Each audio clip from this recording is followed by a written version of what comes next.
Welcome to the Dairy Lane Project, Season 2. Today, you'll be listening to Episode 5, brought to you by myself, Therese Sweeney. I'm a social historian, and I've been engaging descendants of the lanes between Bomaderry to Berry, and I'm currently in Jaspers Brush. Now, today I'm going to be interviewing the Fahl family. Fahl. The focus initially will be on Henry Fahl. Henry bought land in the Jaspers Brush area in 1941, and the Fahls still live in what is known today as Jaspers Brush Road. It used to be called Railway Station Lane. 3 generations still live in the lane. Now, Henry Fahl was born in 1909 in Sydney. He married a woman by the name of Charlotte Stuchbury. They were married in Nowra in 1935. Her parents were James William Stuchbury and Edith F. Johnson.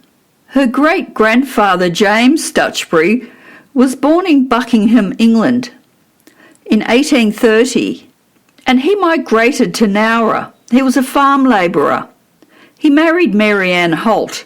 He died in Nowra in 1908. So Charlotte was the 4th generation to live in the area. Henry Fahl's father was Charles William Fahl. He was a dentist and had premises in Martin Place, but lived at Roseville, and he was born in 1882. He married Vera Elsa Love in Gordon in 1907. Now, Vera came from a wealthy family. Vera's father, Harry Clifford Love, was born in Ireland in 1835. He married Anne P. Bell in Gordon in 1862. Harry became very wealthy in Australia. Originally, he arrived at the port of Melbourne and travelled to Queensland, where he set up a road building business in Brisbane. On moving to Sydney, he set up an importing business as a merchant. He imported spices and breakfast cereals, as well as Uncle Toby's oats. He was the first to make penicillin under licence. He was also a Freemason. There were 12 servants in the home at Gordon, a beautiful constructed home. Each child, in fact, had their own servant. So Charles William married into great wealth. Vera's grandfather was known as Joseph Love, and he was a builder, and his wife was Teresa Gibbon, and they came out to Queensland on a free passage. Harry was one of the first to run a soup kitchen on a Sunday morning at North Sydney to feed the homeless. Vera was born in 1886 and passed away in 1978. Charles was born in 1882 and died on the 1st of October 1953. Charles was the youngest son of Captain Frederick John Fahl, who was born in 1843 and migrated from Prussia, Germany, to Balmain, where he was a shipbuilder, a master mariner. When naturalised, was able to purchase his first ship. Frederick married Margaret Tomlin, who was born in New South Wales in 1857. They got married in 1873. So Henry's grandfather was a seaman, master builder of boats. Henry had 2 children, David Fahl and Elizabeth Fahl, known as Betty. Betty was born in 1938 and David in 1941. Henry's brother worked the farm as well. His name was John, for a while. David Fahl married Margaret McPherson in 1970. Margaret was born in 1951 from Tumut. They had 3 boys, Terry, born in 1971, Jeff, with a J, born 1973, and Mark, born in 1975. The Fahls also have a lane named off Jaspers Brush Road, Fahl Lane. By approaching council via word from the Isons, they had their name approved. In approximately 2004, today I'm going to be interviewing Margaret Fahl, Terry Fahl, Jeff Fahl, and Jeff's two sons, Jeremy and Ewan, will be sitting in. So there's quite a big table we're going to be sitting at. Jeff is going to kick off the interview going over Henry's legacy.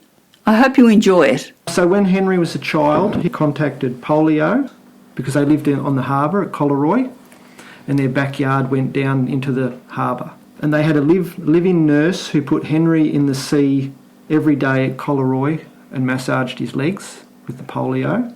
And Henry always said that cured him. He attended Narrabeen Primary School where he was dux. He then went to Hurlston Agriculture College where he was a boarder. And they had porridge every morning, so he hated porridge for the rest of his life. He did his leaving certificate at Hurlston Agricultural College, and then went to Hawkesbury Agriculture College, where he was also a boarder, and he obtained his HDD, which is his Hawkesbury Diploma of Dairying. Dairying was looked down upon by his family. It was a lower occupation. But I'll bet that his parents enjoyed their cream and butter. That was a bit of a privileged item, if you know what I mean. So after he left Hawkesbury, he went up to Kempsey, and he worked at a horse stud at Kempsey, and the owner thought he was so good that when he sold the stud and moved to Ireland, he wanted to take Henry with him. Henry wanted to be a dairy farmer. So he moved down to the Shoalhaven, where he started share farming at Brundee, opposite Lemons. And he used to go pruning Lemons fruit trees all the time. VJ Lemon. He talked Henry into starting a stud. So where is Brundee? It's east of Nowra, kind of towards Greenwell Point Road. And it's past there, it's down on the flats. Sorry, get back to VJ Lemons. Was this the really good breeder? Yes, that was the VJ. Yeah, of cows.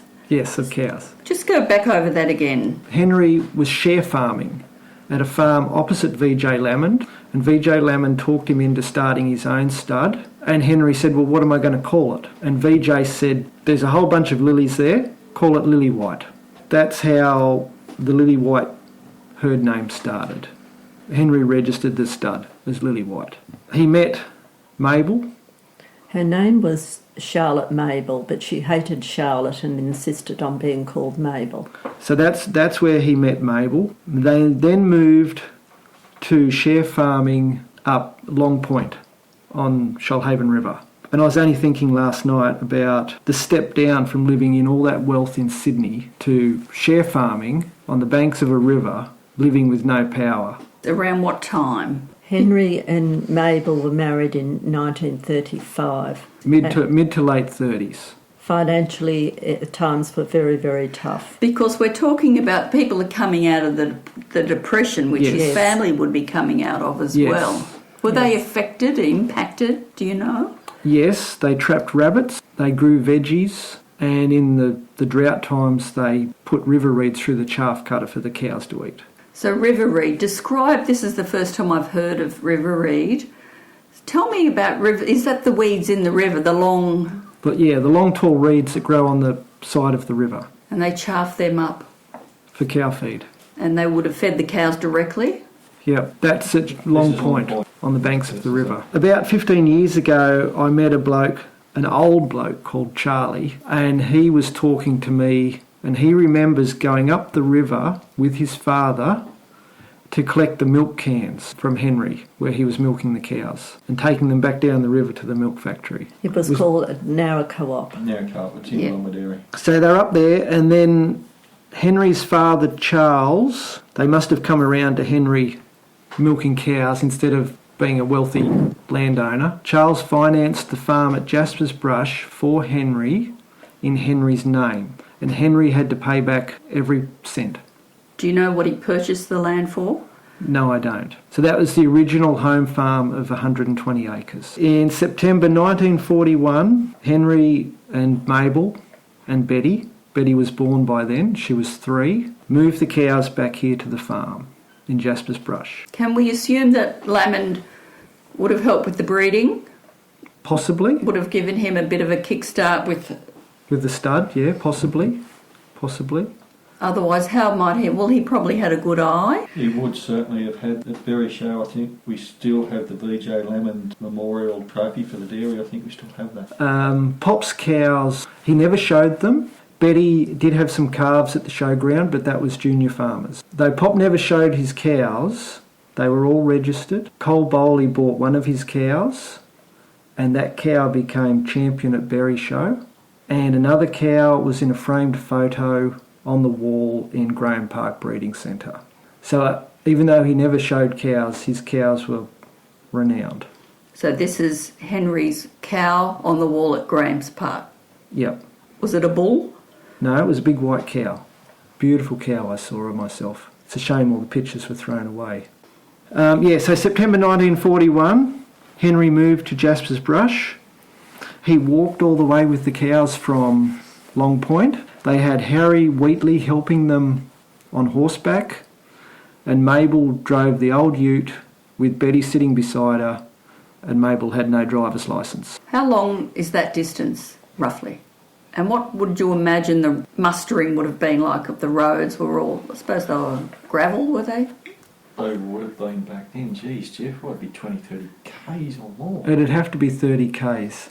Betty said that she only really remembers, she was 3, she only really remembers the big thing about the trip, obviously was sitting beside Mabel in the ute, or the old Ford truck. There was a very big schmozzle at the Nowra bridge because the cows didn't want to cross the bridge because of the wooden decking. And she said Harry rode his horse up and down chasing cows in all directions trying to get them across, and it was a big schmozzle. So they came to Jaspers Brush at the end of a long day to a place with power and milking machines. That was possibly one of the reasons they bought this farm, is that it had the new dairy at the time with milking machines already fitted.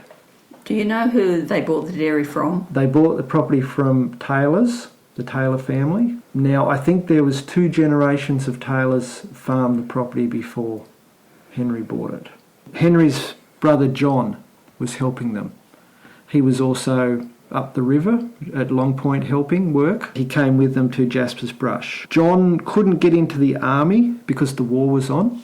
And John couldn't get into the army, so Henry gave him a job working here on the farm. So John worked here with Henry right through the 40s. They built the hay sheds. David told me that Henry and John stood the long poles for the hay sheds by pulling them up with the old Ford truck. That's quite an engineering feat. John and Henry also did a lot of work on the old farmhouse. They enlarged it. They put a bathroom in because there was an old slab lean-to out the back, a couple of extra bedrooms. Through the 40s, it was a lot of hard work with very, very little return, and even through the 50s. There wasn't a lot of money, and by the end of the 40s, John had to leave. Part of that was there was another house on the property, and John took that with him to Bomaderry. On the property in Strongs Road, peas were grown, and one year there was a crop of beans were grown. That was to supplement the income for the farm. Local people came out from Nowra to help pick them,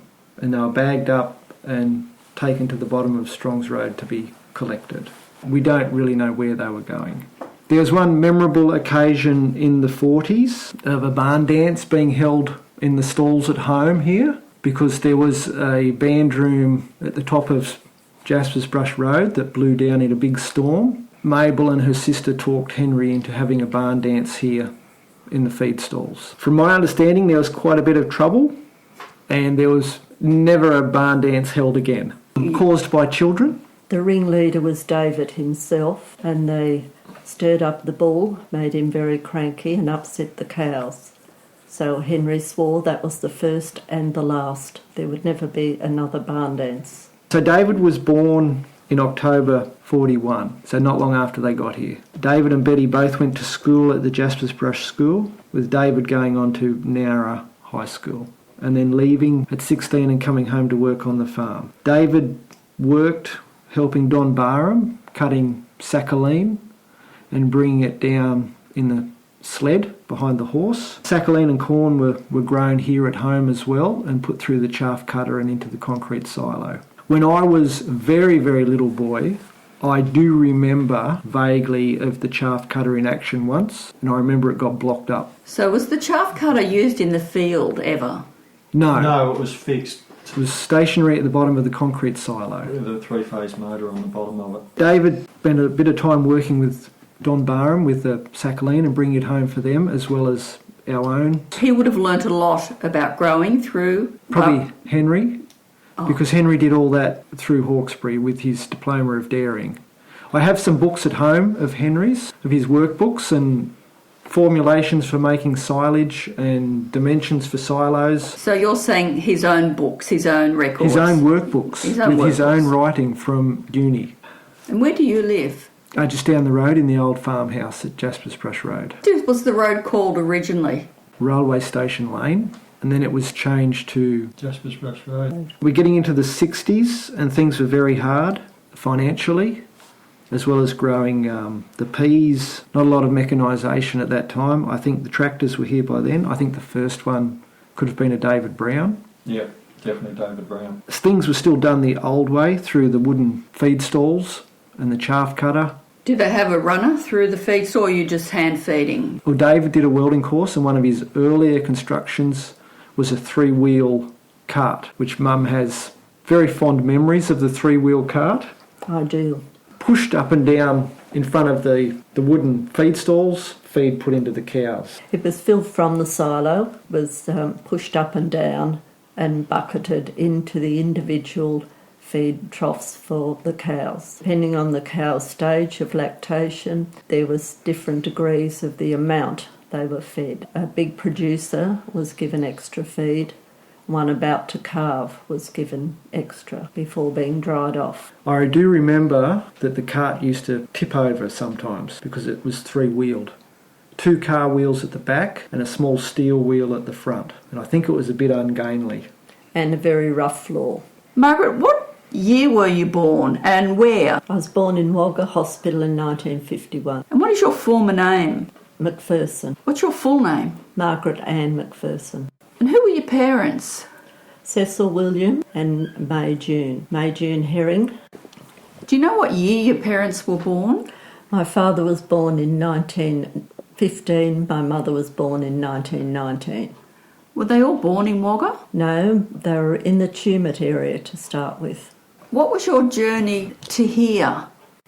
The family moved from Tarcutta to Lake Tabourie and then to Falls Creek when I was 5. I had 3 years at Falls Creek Primary School, then we moved to Berry. Okay, and you had siblings? I had 3 brothers and 1 sister. Were you related to the McPherson pioneers from this area? Not this area, no. No, mine were more around the Battleau Tumut area. What were the circumstances around moving here, do you know? And what were your parents doing here? They owned the house in Tarcutta. That was sold. They rented until we moved to Berry, and then my father purchased a small house. Okay, so never farmed. No. Where was the house purchased? In Ford Street, Berry. Is the house still standing? It's been fully renovated and changed a great deal. You wouldn't recognise it. What school did you go to when you arrived here?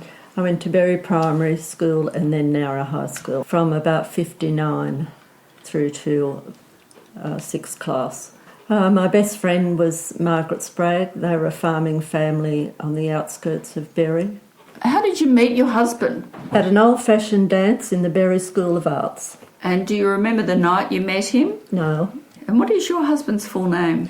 David William Fahl. Did you go dating or dancing or what happened? We dated for some time before engagement and marriage. And what sort of person was David? Well, he was very hard-working. He had moral standards. He loved his children. He was devoted to his children. And he loved all his daughter-in-laws right up until the end. His family meant a great deal to him, and especially the grandchildren. Did David have brothers and sisters? He had one older sister, Elizabeth. Everyone called her Betty. So is this where we are today, the farm? Yes. Father bought the farm, Henry. He moved from up the Shoalhaven River. He bought the home farm, which is number 60, and then they bought a property up Strongs Road because the home farm had a lot of flood-prone land and he needed the higher ground. So he bought 66 acres at Strongs Road. So where we're sitting today, is this part of that property? It's not the original farm. In the 70s, David and I bought the property across the road, which is commonly called Johnson's. That's at number 98. And then after that, David and I purchased this particular site from Don Barham, and this property goes from this lane across to O'Keefe's Lane. A lot of it was on the Shoalhaven floodplain, and it would flood periodically. That left a lot of ground that was unusable, so Henry needed more ground, so he found the money to buy Strongs Road. How big was the operation? How many cows was Henry and milking? Henry and David were milking about 80 to 90. By the time David and I retired, it was about 120 to 30, which was getting to be quite a large number at that time. Your husband was a moral man. Were you a religious family? Yes, he was raised to go to church. We attended Bury Uniting Church for many years. The children attended Sunday school and youth groups there. David didn't go to church in his latter years, and especially the last 2 or 3 years because he had dementia by then. So he was born here? Yes, he was born in the Cottage Hospital in Nowra, Junction Street. What year were you married? 1970. Were you married at the Uniting Church? Yes. Do you recall much about who attended your wedding? And It was mainly friends and family and a few neighbours. I do remember I was so nervous, I was shaking so much flowers fell out of my bouquet on the church altar. did you have your dress made? No, it was purchased in Wollongong. And what colour suit did your husband wear? He wore a navy blue suit. We had 2 weeks away up the north coast and then it was back to work. We went as far as Coffs Harbour. What sort of car did you drive back then? Oh, he had a E.H. Holden, his pride and joy. So the farm was mechanised, was it? There were tractors or...? Oh, yes, yes. When David was a boy, there was the horses. He hated the horses. They were very big and he was a bit frightened of them. By the time I came, it was all tractors. Where were you living here? We lived in the original farmhouse at number 60. What do you recall about the water being on the floodplain? Was there any event that really knocked you around? So a lot of the floods were what we called dirty, and they'd deposit a silt over the grass.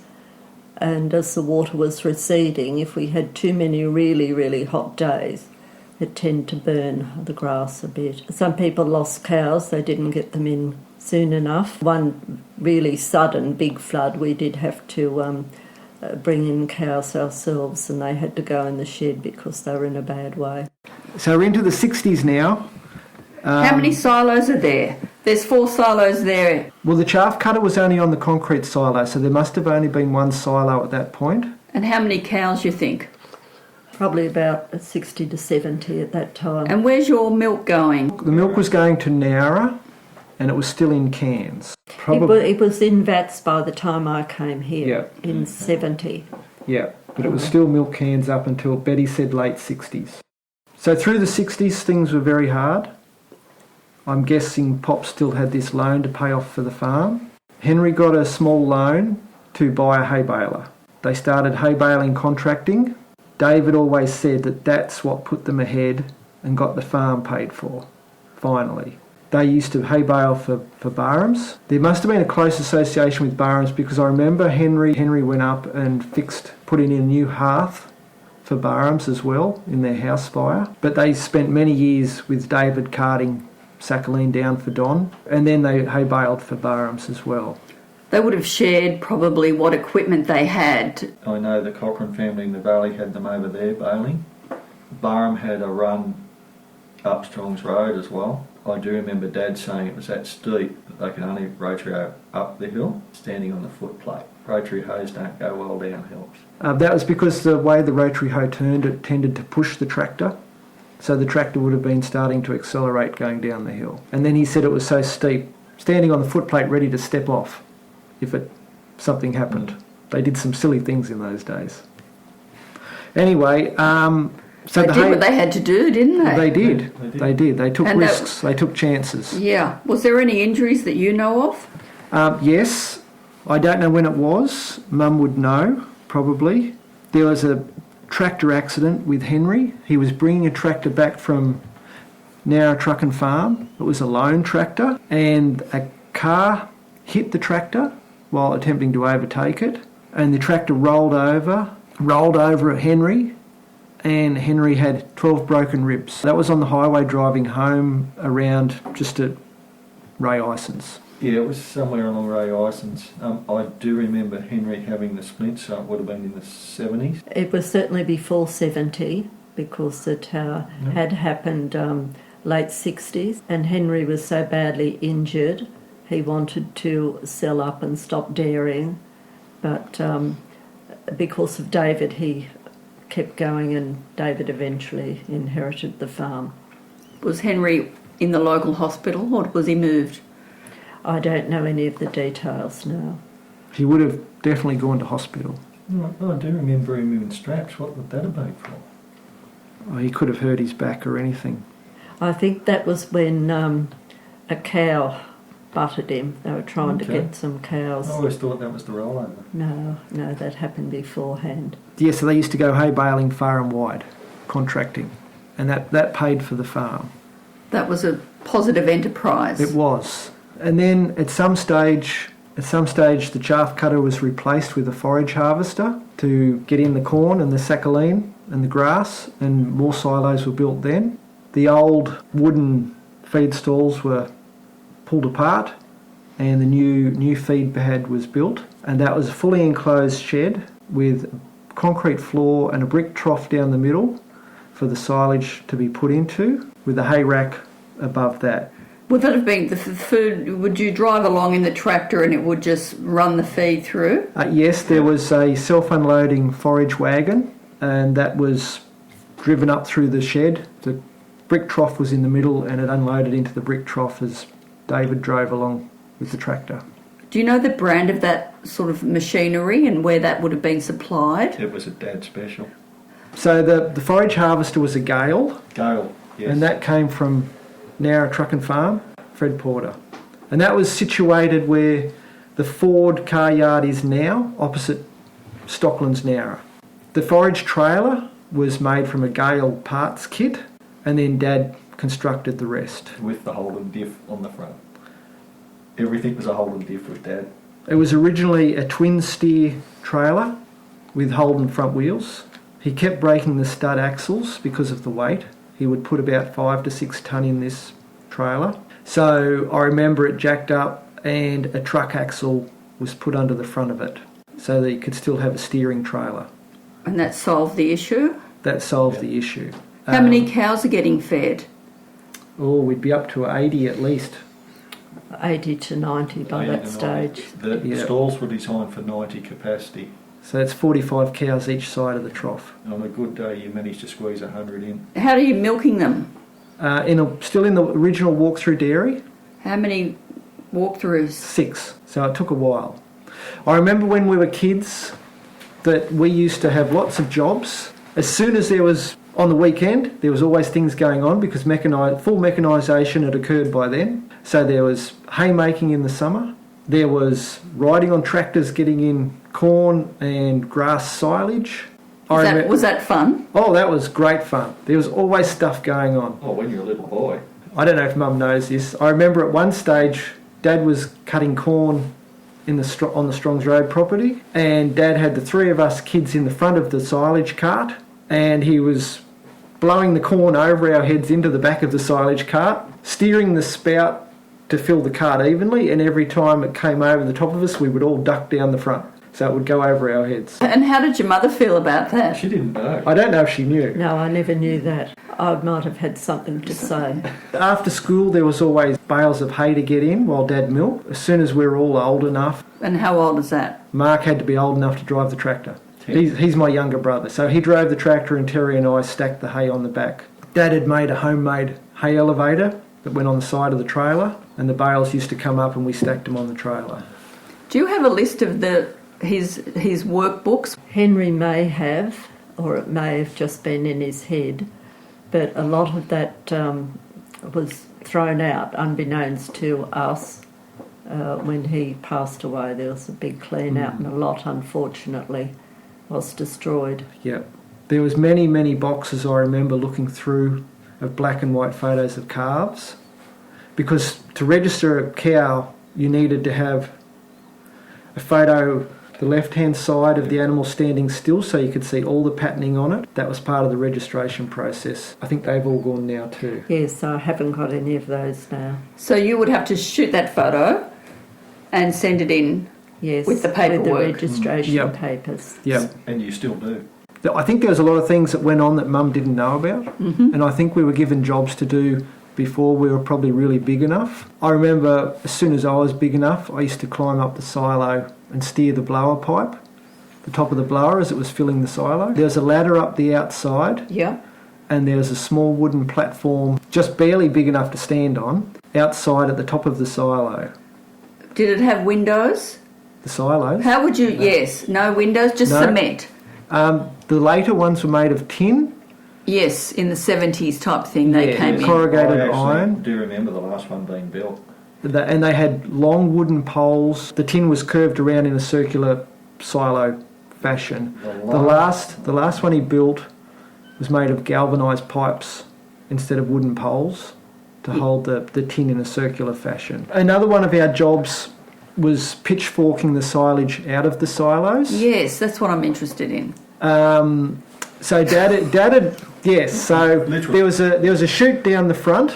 Yeah. Each silo had a vertical chute down the front, and Dad had made a steel elevator, conveyor belt with chains and slats, and that was put at the bottom of the chute, and it would go up, and it would come off the end of that and fall into the silage cart. We would be pitchforking the silage out of the silo, chucking it out the door, and it would fall down the chute. And then as we got lower and lower, the silo got emptier. There were boards. Or Henry would paint, I'm not sure if it was bitumen paint or tar paint or something, on the tin in sections as we got lower and lower to preserve the tin from the silage acid as it was filled next year. Like Terry said, there was all boards up the front, and as we got lower, the boards were taken out so that, we didn't have to throw the silage up to the top of the silo to fall down the front.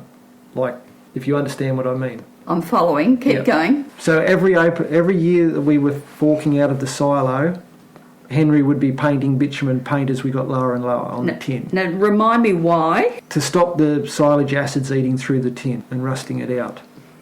So you had to do a different preparation for the tin as opposed to cement. I don't recall ever pitchforking out of the concrete silo. That kind of got a bit waylaid.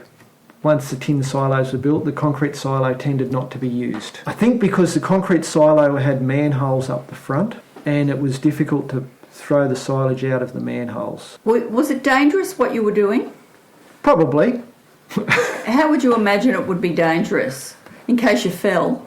You weren't Yeah. Working at heights, especially on the outside of the silo, steering the blower pipe, it was a long way down. So that's blowing the silage. Yeah, so when Dad was harvesting the silage, it would be brought up to a blower in the silage cart, and the PDO on the tractor would bring the chains and slats on the floor, would bring the silage forward through the beaters and then out the side of the front of the trailer into the blower. And every time a big chunk of silage would go up, the blower pipe would give a bit of a kick. It was probably a bit of a wild old time. Your father sounds quite mechanical. Was he self-taught? He did a welding course, and that's what taught him to make a lot of the stuff at home. I think he was self-taught. A lot of it was pretty much self-taught. Pretty clever. He could fix just about anything or work out how to make just about anything. And was that passed on to his children? Yes, Terry's very practical. I think we're all reasonably handy. Yeah, Terry has made a lot of innovations, and Jeff's very practical, and he's passing that on to the boys, I hope. Part of the innovation was David assembled and built the auger system to cart grain across to the dairy. So there was a loft above the wooden feed stalls, and when they were dismantled, a wooden chute was put into this loft, and then there was an auger pipe running from the chute up and across on a support through the air to the back of the dairy. and that filled the bins in the walk-through dairy. So Dad built all that, put all the auger system together and got it to work. That took away the need for carrying bags of feed across to fill the bins in the dairy. The very last innovation was the building of the herringbone dairy. That was kind of the last big project on the farm. And that happened in 93. Describe a herringbone. Okay, so the cows come in either side of a central pit and the farmer is standing in the pit, and that puts him a lot lower so he doesn't have to bend to put the cups on the cows. He's at the right level. He can just reach across and put the cups on the cows. So our dairy was 8 cows on each side with 8 sets of milking machines that you swung across from one side to the other. So is this a new milking machine? It was all new at the time. Well, it was a mixture of new and second-hand. And recycled? Recycled. It had to marry in with the old vat room. Yep. How did you build it? The feeders and the pipe work The framework. was bought from a dairy at Milton that had closed down. That was Henry Porter. And then that was brought up to Jaspers Brush. And then Fred and Jason Dean put it all together and built the dairy shed. And Class Dean did the milking machine side of it. Jason Dean's still working on dairies now. He was quite young at the time, 17 or 18, working with his father doing the dairy. That's what the Dean family does, build dairies. They build dairies and farm sheds. Where are they located? Jamboree. Yeah, Jamboree. I see Jason occasionally working at the dairy that I work at now. And where do you work at now? I work for Macintosh's at Berry. And what's your role? Dairy hand. How many cows have they got there? 285 this morning. What system are they on there? It's a 20-a-side herringbone dairy. Where does their milk go? Lactalis. Getting back to the milk vat side of things. Please. So the cans were picked up until the late 60s. Our cans had a yellow strip on them. Different colours were used to identify the different farms. Some farms had their names stamped into them. Some of our cans had HC Fahl into them. I was just going to say, on the completion of the herringbone, it cut 1 hour off milking time. The dairy co-ops were keen to start refrigeration rather than having milk cans. They persuaded the farmers to put in bulk tanks by the carriers stopping. So that happened in the late 60s. The first milk vat was put in at the farm here. Henry must have been able to afford it at that time. So, and I do remember David, my dad, saying to me that the first milking, he looked at the little bit of milk in the bottom of the milk tank and thinking that they would never ever fill that. In a little over 20 years' time, there was enough milk that there was a need to put in a second milk vat, which was then filled as well. That was 1988. I think I remember drawing up some rough plans. I was still at high school then. So that would have been 20 years. Yeah, it would have been. That would have been about 20 years since the first tank was put in, that the second tank was put in. When we had a lot of fresh cows coming in, that was inadequate too, because we had to move to daily pickup. It was regularly every second day pickup from the tankers, but with the great flush we had to move to everyday pickup. So you're producing more milk? Yep. It was the bottom line. Costs would go up and you had to produce more milk. It was, by that time, the only way to increase your income. So it was produce more milk to pay for everything that was rising. And you needed more land? We did buy more land, yes. Yes. In 1976, we bought 98 acres across the road, Johnson's property. That was a repat farm. At the end of the war, a lot of farms were bought by the government and sold very cheaply to returned servicemen. Must have been in the 80s. We bought this side from Don Barham. It was early 90s, I think it was early 90s. So you have a shirt on called Woodside Park. Is that the Macintosh farm? Yes, that's the Macintosh farm. Thank you. Okay, so you want to continue with where were you at? Henry was chairman of Nowra Dairy, and that when that finished is when we changed to Berry Co-op. And I do know also that Henry was also chairman of the board of the Drainage Trust. What is that? I go back to the chairmanship of the co-op. I do know he was the vice chair from 68 to 72, He took the chair in 72 to 74. After that, he went back to being a director of the board. That was Henry. When did Henry pass? He passed away in 89? 89. Yeah. David inherited the property in Yes. 89. Yes. So what is the drainage? It was a flood mitigation scheme. I think it was funded by the state government, overseen by Shoalhaven Shire Council back then. John Downey was the person in charge through council. They would have got the landholders together and formed a trust, going by our flood gauges and records that we kept of rain and flood gauges. I'm saying 1963. No, Henry was the chairman.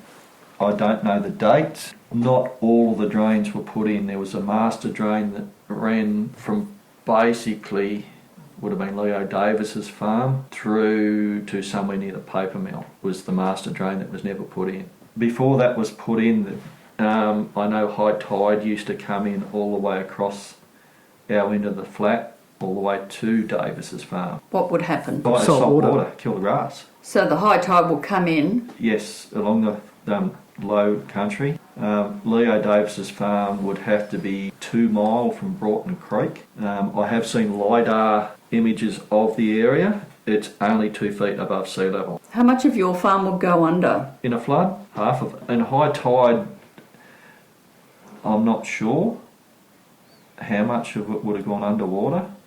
Would have only been the back corner. It would have been the back corner. Now, when the drainage trust was formed, I think that's when the levee banks were put in, and the floodgates and the drainage was put in with drag lines. I do know Dad's... This is in Jaspers Brush.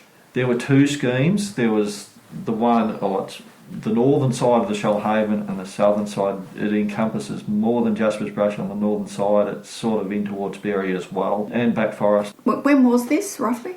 I'm saying 63 is when our records of the flood level start, so probably a couple of years before that. We actually did have 3 flood gauges that were proper flood level gauges. If only I could find that book, I put it somewhere safe. But we have records from 63 to 98 of flood levels and rain. So when the drainage scheme was wound up, we did end up with the old channel cleaner and the old little rotary drain digger. They ended up at our place. And I remember Dad using them on the back of the tractor. And what was their purpose? So the channel cleaner was on the back of the tractor, and you used to back up to it, drop it into the drain and drive forward, and it would just clean the muck out of the drain. You just drive forward and pull it out of the drain. The rotary drain digger was a small implement that went on the back of the tractor with a spinning, of course it was covered, but a spinning blade, a little bit like a rotary hoe blade, and that would dig a small ditch drain as you were driving along. But it did throw dirt up in the air in all directions. I remember Dad using it the last time. It was wet, there was mud and stuff flying everywhere. And when you're a little boy under 10 years old, it was the coolest thing. Watching Dad get covered in mud. Did it smell? No, it's just mud. It's just mud and dirt. I'm going to introduce Terry Fahl. We're sitting in at the old mayoral premises at Berry Showground. Terry is now president of the Berry Show Society, and I'm meeting him for an interview the next day after the original recording. It's a very windy day, and there's a lot of echo in council chambers. I didn't have much choice, as Terry's very busy. It's like trying to catch a wild cat. So forgive us for a bit of echo. I've done my best. And here we are. Terry's going to talk a bit about the environment of Jaspers Brush. Can you describe the landscape? Where we are, it's a clay on shale ridge that runs down into the swamp. The swamp is an ancient lake bed. I don't know, I tried to work it out this morning. It's basically runs from Berry through to the Shoalhaven River and further south. It is peat soil on the swamp proper. There are patches of pure white sand indicating the ancient beaches that used to be there. If you know where to dig, you can find that. There's ancient seashells buried in some of it as well. It is very fertile country, especially in a dry season. Just before the Christmas fires of 2019-20, a few weeks before the fire jumped the river, we were cutting hay down there.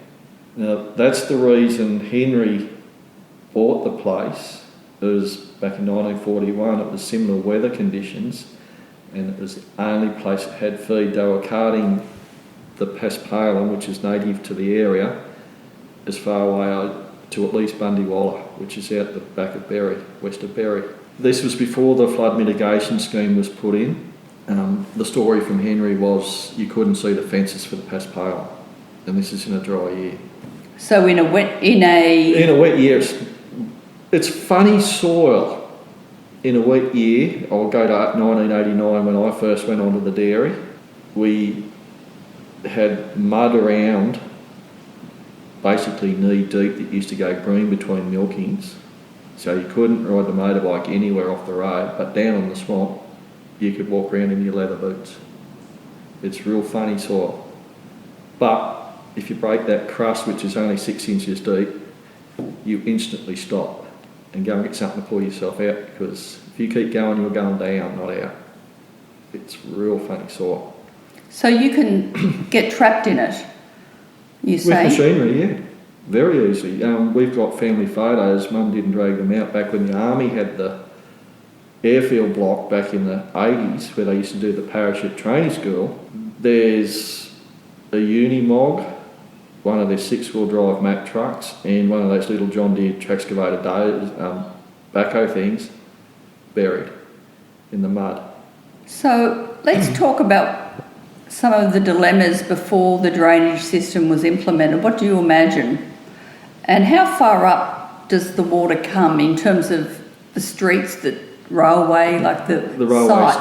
station lane?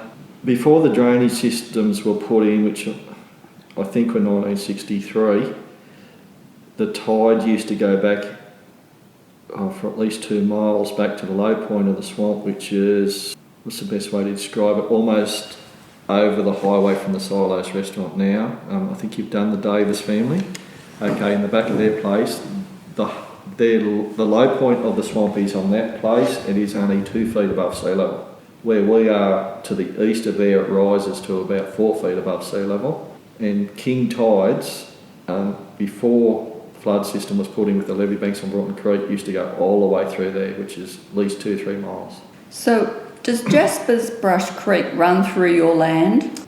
Yes, it runs through Barham's block, which we purchased in the early 90s. No, it would be earlier than that. The reason I'm saying the 80s was the army bought the bottom of our place, what I call Callaghan's place, and Ray Ison's place, and the bottom of Davis's farm. That was bought while they were running the parachute training school there, and they wanted somewhere to do the line jumps out of the Hercules. I do remember right at the end of it, they had radio control parachutes. They were dropping trailers with the radio control. Right at the end, they did a big exercise. I think there was 5 Hercules loads of paratroopers dropped, and they invaded the airfield with blanks, thankfully. And I think that went all night. That exercise did. That increased the original airfield block from 100 acres to 325 acres now. And that is currently owned by Skydive the Beach Wollongong. That's his personal farm.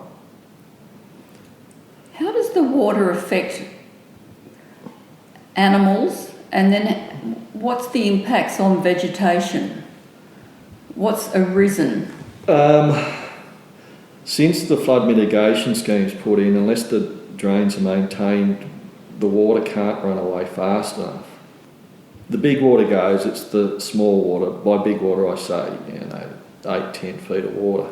The smaller water, which is only knee deep, can't get away. And if we get a lot of hot, sunny days, it's enough to heat the water up that it will scald the grass. And obviously it's going to kill it or retard it.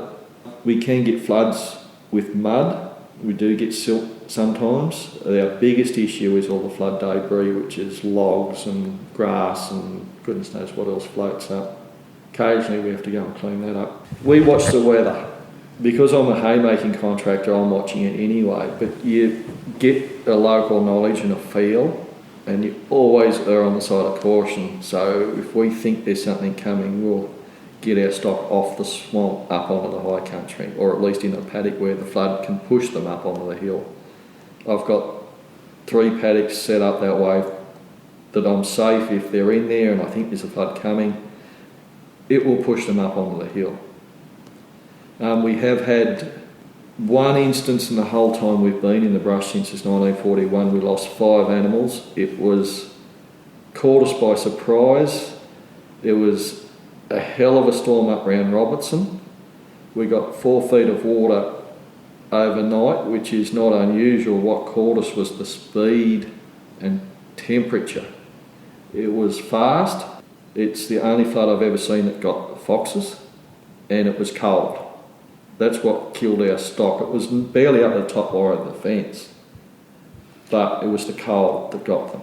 How does the water get to your property from Robertson? A lot of people don't realise that Robertson drains into the top of Fox Ground, which is the headwaters of the Broughton Creek, and of course it overspills onto the swamp and comes across. Dad has often spoken of, he went out there one day and he could only go backwards with the tractor because it was washing the front wheels sideways. We had Skydive the Beach guys down there, they got caught, they had the neighbour stock on the farm, it was washing the troop carrier sideways. Not big floods, but he's reckoned there was about 4 knot cross current, which is why we try and avoid getting caught in floods. We've only been caught once, and for a flood to catch the foxes is unheard of. What about rock? You get much of that? Rock, you get creekstone on the Brush Creek part of the property. There's some of it's not really deep, it's just below grass level. Where the dairies and the houses are, it's that shale clay ridge. There's no rock there. The swamp is peat soil. However, I was digging below our dam to the west of that, which is out on the swamp proper. I think I was burying a cow or something, and I'm digging up creek stones. And there's nothing on the surface to indicate there was ever a creek there. So I've got no idea. This is guessing on my part. There was a tsunami back in the day, an ancient one. There's stories of rocks that they've identified up on Point Perpendicular that were lifted by that tsunami. I do know up in the headwaters of Crooked River, which is up in Gerringong, Col Fahey was farming that particular farm. He had a university there and doing excavations in the sediments, and they were uncovering evidence of that tsunami up there. It's a windy day today, isn't it? It's not helpful. This is an indication to me, reading the weather, that it's still going to stay dry. It's coming from the west. It's coming off the snow.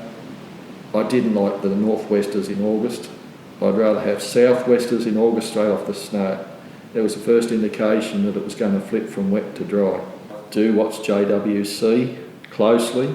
Those guys, I've seen them accurate to 2 years out in front. That's why we don't watch the television. They're more worried about, is the weekend going to be good to go surfing? So Terry, you pointed out some grasses yesterday when we were driving across to the gates. Yep. With the water. Is that a recent phenomenon? The paspalum is native to the swamp. That red stuff you said. The red stuff, the smartweed, it's also a native to the swamp. It's an indication that the previous season being wet is where the water ponds. It just comes up. That's an indication that your drainage is not quite right. Now, drainage on the swamp can be a difficult proposition. It's like a bowl of jelly that moves over the course of decades. If I can find the flood book, proof there is from the flood levels. The flood gauges were put in back when the mitigation scheme was started with the Drainage Trust. Water being level, there's discrepancies between some of them that you can trace through those flood levels by an inch or so over decades. So detailed drainage is the key to the swamp, just shallow, wide drains that you can cross with the machinery to keep them clean. But you do have to be aware the swamp is slowly heaving and moving. Not by a lot, It may be seasonal as it wets up and dries out, like peat being peat. Peat also is a little bit unique in the way it burns. I was going to ask because I remember. I've fought a few peat fires over the years down there. Now, it was burning with the last huge fire. Yes, the 2019-20 fires, everyone's worried about the bush burning. Nowra, just before all that started, had a failed hay crop because it was a dry season. They pushed their hay up to the end of the paddock, which is on the boundary of the airfield and what back in the day I know it as Soper's farm. It must have had enough moisture in it that it spontaneously combusted, completely independent of the bushfires that were raging. The peat had dried out enough that it did ignite, and it's a smouldering fire. The best I can describe it to people that don't understand is a cigarette butt. It's smouldering but you can't see it. Smouldering until you draw on it. It's just like that. Now, that fire was only, 3 acres big. The first day is always scary when it's a grass fire. That burns. We had 3 helicopters bombing that. I don't know how many fire tankers we had because they panicked. The fire control know what the swamp's like and they hit the panic button. There must have been a serious panic to draw everything away from the major fires that were at the back of Nowra. The second day it did flare up. By that stage, me and Paul Timms had set my trailer up with 2 1,000 litre tanks with the firefighter rig. He had set up his old Land Cruiser with a 1,000 litre tank and a firefighter rig on the back of that. So we were ready for it. Once we knew it was off on day 1, day 2 when it flared up again, we were there. Paul Camilleri was there with his little boom spray and quickly found out that's not big enough. We had a couple of fire trucks in attendance, and we also had a local guy by the name of Ken Hutt with his little truck with 4,000 litre tanks on it. Ken stayed on the fire. RFS had more or less disappeared by then. I ended up shuttling water from one of the flood mitigation drains that runs through the airfield, which is probably only 200 yards away from the fire. I was filling my tanks up, transferring that into Ken's truck so he could continuously pump water on the fire. Paul Timms at the same time was mobile with the Land Cruiser. I was also filling him up at the same time I was filling my tanks up. So between us, the 3 of us, we had water on that fire continuously. Now the way to fight a peat fire, when it's all the grass is gone, the scary day's gone, is you look for the smoke, or occasionally you'll see a little flicker of flame. What you do there is get your fire hose, which is an inch hose in our case, point it vertical, and you literally blast the black ash that's burnt out of the ground. And then when you think you've got it all, you put your hand at the bottom of the hole, feel if it's still hot, you keep blasting. The trick is you've got to catch it all in the first week before it gets too deep and you can't access it. There are stories of peat burning big enough that you'll lose a fire truck in it if it collapses on top of you. This is moving sideways, but this is an illustration of what a peat fire can do. Coomanderi Swamp is a result of a peat fire that burned for 12 months. Now that's Agars Lane east to, we call it the Sand Track, which is just north of Shoalhaven Heads. That is how much you can lose in a peat fire. It just sunk. Before that peat fire, the Agar farm used to go all the way through to the Sand Track, and it was all ryegrass and clover country. Now it's a swamp. That's what a peat fire can do. That's why we like to get on quick. In 1974, there were 6 floods on record. 2 of them were big. There was one 10-foot flood and there was one 11-foot flood. Now, I've managed to piece together, through talking to local, that one of those floods, I'm pretty sure, was the one that cut the highway. It took out the railway line. North of where we are, it would be on Don Barham's Creek, it's the Brush Creek. All the bridges and the highways went down through every creek. All the bridges were gone. I think it may be the same storm that took the Cigna up onto Stockton Beach. Talking to the Agar family, Cole in particular, who was milking cows then, it was a nightmare because his farm is straddles Agars Lane. The highway was that cut. Police had stop and go on Agars Lane, and that was the only way north. He's trying to get the milkers up through a stop and go Princess Highway situation. And he said, what a nightmare that was. Where they've lifted the highway levels, they've put new bridges in above that flood level to they obviously had to repair bridges, so they've done it right. The one they missed is north of there. It's north of Crozier's Road. It's that little creek there at the bottom of that hill before you get to Muller's Lane. Talking to Len Rhodes, who used to live in that house on the western side of the highway just there, has seen 5 feet of water running out of that creek over the highway. So that explains why the new highway is the levels it's at. They've obviously known about that. And it's scary, the amount of water. I've actually got video on my phone of a major event from nearly 2 years ago now. We had something like 200 millimetres in an hour or something.